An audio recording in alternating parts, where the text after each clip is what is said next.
Ici, à gauche de la table, je mets les porte-lames, un fin et un large. Ça, c'est un exemple de lame 23 qui va être sur le porte-lame large. Je vous vois tout de suite comment on le met. On utilise le porte-aiguille, cet instrument. On saisit prudemment, en faisant bien gaffe au tranchant de la lame, évidemment, la lame dans cette partie. Vous voyez, une petite rainure sur le porte-lame. Ici. Voilà, exactement. Donc, on va introduire la fente de la lame dans la rainure. Et tout doucement, avec un geste contrôlé, on empliquette. Ok, c'est bon, je la pose. On n'appelle pas ça des scalpels, mais bien des bistouris. Ensuite, vous avez les pinces à disséquer, ou pinces Hudson. Donc celle-ci est à griffe. C'est la pince la plus utilisée en chirurgie de la main. Ça se tient comme ceci. La pince sans griffe va être plutôt utilisée pour saisir des nerfs, des éléments nobles fragiles. Ensuite, vous avez les ciseaux. Les ciseaux de maillot, ce sont les plus gros ciseaux à bourron. Ce sont les ciseaux utilisés pour couper les fils essentiellement. On l'attrape avec le pouce et l'annulaire. On n'introduit que le début, que la première phalange. On ne met pas les ciseaux comme ça. Et avec l'index, on peut contrôler le mouvement. Et vous verrez, on vous apprendra au bloc que pour couper un fil, on utilise seulement l'extrémité du ciseau, on ne rentre pas comme ça le fil. On soulève légèrement une des lames du ciseau et on coupe, avec un geste maîtrisé, jamais de coup de ciseau. Ensuite, les ciseaux à disséquer. En ce qui concerne la chirurgie de la main, on va utiliser des ciseaux à bout pointu, comme ceci. Donc ça, ce sont des ciseaux qui sont très pointus. Cette sorte de ciseaux spécifiques, on va appeler ça des Stevens longs ou des ciseaux de Reynolds. Les ciseaux les plus utilisés finalement au quotidien sont les ciseaux de Stevens, qui sont pareillement pointus mais beaucoup plus courts. Pour les parties molles, la dissection des parties molles en dehors de la chirurgie de la main, on va utiliser les ciseaux de Metzenbaum, qui sont un petit peu comme des ciseaux de Reynolds, mais qui vont avoir une extrémité mousse, qui sont quand même beaucoup plus fins au bout que les ciseaux de maillot. Ensuite, comme autre pince intéressante, donc on va aussi appeler ça des pinces, mais ça n'a rien à voir évidemment avec ce type de pince-là. Vous avez les pinces Alstedt, qui peuvent être à griffe ou sans griffe à leur extrémité, qui vont servir à tenir un fil d'attente ou faire saisir un vaisseau avant une ligature par exemple. Et des pinces qu'on utilise un peu moins, mais qui peuvent être utilisées également, c'est des pinces de Kocher. C'est également des pinces préhensibles avec des gros morts à l'extrémité, beaucoup plus solides. Ensuite, vous avez les écarteurs. Alors, en chirurgie de la main, on va utiliser les crochets de Gillis. Donc, attention à ne pas se blesser avec. Ça traverserait facilement un gant pour écarter la peau. Comme autre écarteur très prisé, vous avez alors palette ou 3 griffes. C'est le nom qu'on utilise en général. D'un côté, une petite palette et de l'autre, un écarteur à griffe. Attention, la griffe peut être très très griffue. On peut se blesser avec. Comme autre écarteur, alors là, ça va être en chirurgie osseuse, vous avez les contre-coudées. Contre-coudées parce que c'est l'extrémité pointue, elle se glisse et hop, on va pouvoir faire un contre-appui sur l'élément considéré, donc l'os en général. Donc là, c'est un mini contre-coudé de type Oman, ça s'appelle Oman. Vous en verrez des beaucoup plus larges en chirurgie de la hanche, par exemple. Et ça va être un contre-coudé de type Mère d'Aubigné, qui est plus large, vous voyez, c'est pas exactement la même forme. Ensuite, vous avez en chirurgie osseuse, marteau et maillet. Donc ça, c'est un maillet, c'est un tout petit marteau.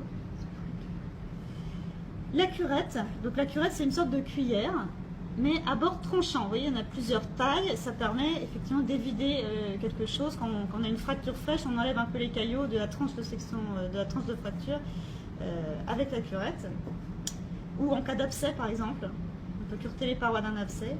Ça, c'est une rugine. Alors, un instrument qui est courbe au bout, ou qui peut être droit d'ailleurs, avec un petit contre-appui en général pour le doigt, qui est ici d'ailleurs, et qui va servir à dépérioster. On l'applique fermement sur l'os et on pousse. Voilà, une rugine. C'est tranchant un peu au bout.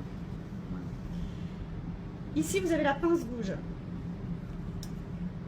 Une pince qui est tranchante à l'extrémité, enfin, relativement bien aiguisée, on va dire, et qui sert à attraper des morceaux d'os et vider de l'os. Voilà. En force. Ici, les ciseaux à os, il en existe plusieurs modèles. Comme vous pouvez constater, certains sont uniquement une lame, ça c'est des lames de Powell en l'occurrence, et d'autres ont un manche avec une partie tranchante, voilà, qui va permettre de... Tac, tac, tac. Ouais, c'est exactement comme des instruments de sculpture sur bois. Bon. Enfin, ici, vous avez les daviers. Alors, un davier, c'est un instrument, c'est une sorte de pince qu'on utilise pour saisir un os ou mettre en compression deux fragments osseux. Donc, plusieurs sortes. Là, vous avez des daviers de phare à bœuf. Vous voyez, des morts solides pour attraper l'os. Ici, un davier de verre bruge. Vous voyez, imaginez la fracture comme ça, hop, ça peut tenir. Voilà. Un instrument très important également est le porte-aiguille. Donc qui saisit l'aiguille par ces petits morts quadrillés là. Alors on l'attrape comme des ciseaux, c'est-à-dire le quatrième doigt, le pouce, on n'introduit que la première phalange des deux rayons. On prend un fil, là je vous ai pris n'importe quel fil, peu importe, un fil serti, c'est-à-dire vous voyez il y a une petite aiguille et ensuite qui se continue par le fil. Pour charger le porte-aiguille, on veut servir le chirurgien. On attrape l'aiguille au premier tiers de l'aiguille, bien perpendiculairement à l'aiguille. Et là, l'aiguille est prête à être utilisée. Et on sort le fil de sa housse. D'accord? Voilà. Alors, une chose très importante qu'on va aborder maintenant, c'est la sécurité de la table. Pour ne pas se piquer avec les nombreux instruments contendants, les aiguilles, les bistouris qui traînent partout, la table doit toujours être à peu près ordonnée. Il ne faut pas laisser traîner les instruments sur le champ opératoire, il faut les ranger au fur et à mesure. Les aiguilles ne doivent pas être laissées monter sur les porte-aiguilles comme ça, parce qu'elle est fixe, on peut se piquer. D'accord? Une aiguille qui a été utilisée une fois, qui va être utilisée peut-être tout à l'heure, vous ne savez pas ce que le chirurgien va faire, vous pouvez la poser dans la boîte à aiguilles, qui est cette petite boîte là, avec le fil là, vous vous rappelez que c'est un Vicryte de 0, et puis hop, si quelqu'un vous le demande, vous pourrez le donner. Je vous conseille de couper les aiguilles qu'à l'ultime fin de l'intervention. Le chirurgien peut en avoir besoin à tout moment et il rouspétera s'il ne peut pas l'avoir. À la fin de l'opération, votre table n'est pas complètement en bazar. Vous allez sécuriser la table, c'est absolument indispensable avant que les penseuses puissent manipuler les instruments. Vous coupez toutes les aiguilles, le plus court possible, aiguille dans la boîte à aiguilles. Ensuite, vous jetez le fil pour pas qu'on se demande s'il y a encore une aiguille au bout. Tac. Et vous allez dessertir les porte-aiguilles. Alors, dessertir un porte-aiguille, ça se fait de manière très spéciale.